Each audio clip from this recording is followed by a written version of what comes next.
იასის შემდეგ ამენ რასულს რატომ არ კითხულობთ? კარგი შეკითხვა არის ესეც. ამენ რასულუ არის სურა ბაყარას ბოლო 2 აიათი. ამენ რასულუს კითხვის მადლიანობასთან დაკავშირებით რამდენიმე ჰადისი არის შუამალ ალეისალამისგან გადმოცემული და ძალიან დიდი მადლია ამის კითხვაში. კი ბატონო. ასევე ჰადისით არის გადმოცემული რომ ღამით ვინც იკითხავს. კი ბატონო, ესეც დადასტურებულია სუნნეთით და თუმცა კონკრეტულად იასის ნამაზის ლოცვა რომ დასრულდება მაშინვე საკითხავი აუცილებლად და სხვა დროს არ იკითხებაო, ასეთი აუცილებლობა არ გვაქვს არც სუნნეთში და არც ფიქრში. იასის შემდეგ ამენა რასულუს კითხვა ხმამაღლა ერთი კითხულობს და დანარჩენი უსმენს. ეს არ არის სუნნეთი. ეს არის ადათი. ადათის არ შესრულება ცოდვა არ არის. მაგრამ თუ ასრულებ ადათს, რომელიც შერიათით აკრძალული არ არის, ამაში რამე პრობლემა არ არის. ყურანის ერთმა რომ იკითხოს და სხვებმა მოусმინოს, ეს სუნნეთია, თვითონ ეს კონკრეტულად იასის შემდეგ კი არა, ზოგადად ნებისმიერ დროს ყურანი ვიკითხოთ, ვისაც კარგად კითხვა შეგვიძლია და დანარჩენებმა მოусმინოს, ეს სუნნეთია.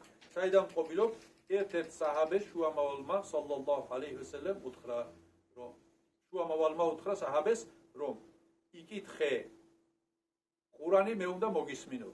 საჰაბეს გაუკვირდა, ია რასულალლაჰ, ყურანი გამჩენელ მამეთმა შენზე ჩამოავლინა და მე უნდა წაგიკითხო შენაო? ანუ პირიქით მას მოლოდინი კონდა რომ შუამავალი იკითხავს და მე მოусმენ. ხოდა შუამავალმა მას უთხრა რომ მე ასევე ყურანის მოსმენაც მიყვარს. და ამ საჰაბეს აკითხებ და შუამავალი უსმენდა. ეს იმუშია ჩვენთვის რომ ყურანის კითხვა და მოსმენა სუნნეთია, მადლია. კი ბატონო. მაგრამ ნახეთ ახლა ეს ჩვენში გავრცელებული ადათია და არა შერიათის მოთხოვნა რომ აუცილებლად იასის შემდეგ იკითხეთ. თუ აკვირდებით, ხშირად მე არ ვკითხულობ. არ ვკითხულობ იმიტომ რომ ეს იყოს ნიმუში და ხალხმა იცოდეს რომ ეს არ არის აუცილებელი, ეს არ არის იასის შემადგენელი კომპონენტი. რადგანაც ბევრ ხალხში არის წარმოდგენა რომ ეს იასს ახლავს. იასის შემადგენელი კომპონენტია და თუ არ შეასრულებ, ესე იგი შენს ამ ლოცვას რაღაც აკლია.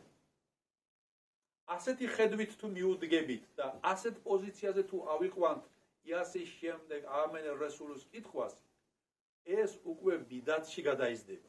რატომ ბიდათში? იმიტომ რომ ჩვენ მივამატეთ ისეთი რაღაცა, რაც შუამავალ ალეისალამს არ დაუწესებია. ნახეთ, კითხვა პრობლემა არ არის, მაგრამ ჩვენ თუ ეს იასის ნაწილად ვაქციეთ, ეს იქნება, ეს გახდება პრობლემა. სწორედ მე რატომაც არ ვკითხულობ, მიზეზი ეს არის, რომ იყოს ნიმუში და იცოდეს ხალხმა, რომ უკითხაობითაც არაფერი დაშავდება, იმიტომ რომ ეს არ არის იასის ნაწილი. ახლა რაც შეეხება ვით რომ შუამავალ ალეისალამის ჰადისია, ვინც ღამით იკითხავს, მისთვის ეს საკმარისიაო. რას ნიშნავს საკმარისია? ამის შესახებ სწავლულებისგან სხვადასხვანაირი განმარტებების მოსმენა არის შესაძლებელი. საკმარისია დაწოლამდე მისთვის ყურანის კითხვის სახით საკმარისია. შეიძლება ამას ნიშნავდესო. სწავლები ამბობენ რომ საკმარისია მისთვის რომ დილამდე ჯინების და შეიტნების უარყოფითი ზეგავლენისგან დაცული იყოს. და საკმარისია ზიქრად და ასე შემდეგ სხვადასხვანაირი განმარტები. ახლა ვნახოთ შუამავალ ალეისალამი ვინც იკითხავს.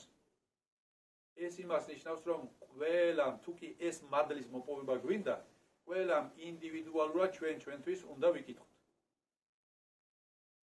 იასის შემდეგ მუეზინი კითხულობს ხმამაღლა, დანარჩენი ჯემაათი უსმენ. რამე შავდება, არაფერი არ შავდება. მაგრამ შუამავლის აგერ ეს სუნნეთი არ სრულდება. შეიძლება შუამავლის ეს სუნნეთი შეასრულა მუეზინმა, მაგრამ დანარჩენს არ შეუსრულებია. რადგანაც შუამავალმა თქვა ვინც ღამით იკითხოს და არა ვინც ღამით მოусმინოს. ამიტომ თუნდაც რომ ჯამაღეთით ვილოცეთ იასი. შემდგომ ერთ-ერთმა ჩვენგანმა ხმამაღლა იკითხა და ჩვენ მოусმინეთ. და ასევე ჩვენ გვინდა შუამავალ ალეისალათუ ვესალამის ეს სუნნეთი, რომელიც შუამავალმა მოგვიწოდა ამენ რესულთან დაკავშირებით, შევასრულოთ. აქედან რომ წავალთ სახლში დაწოლამდე ნებისმიერ მომენტში.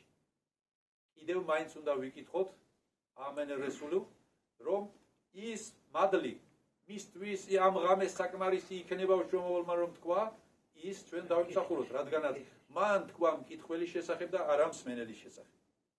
ინშალლა გასაგებად ავხსენ.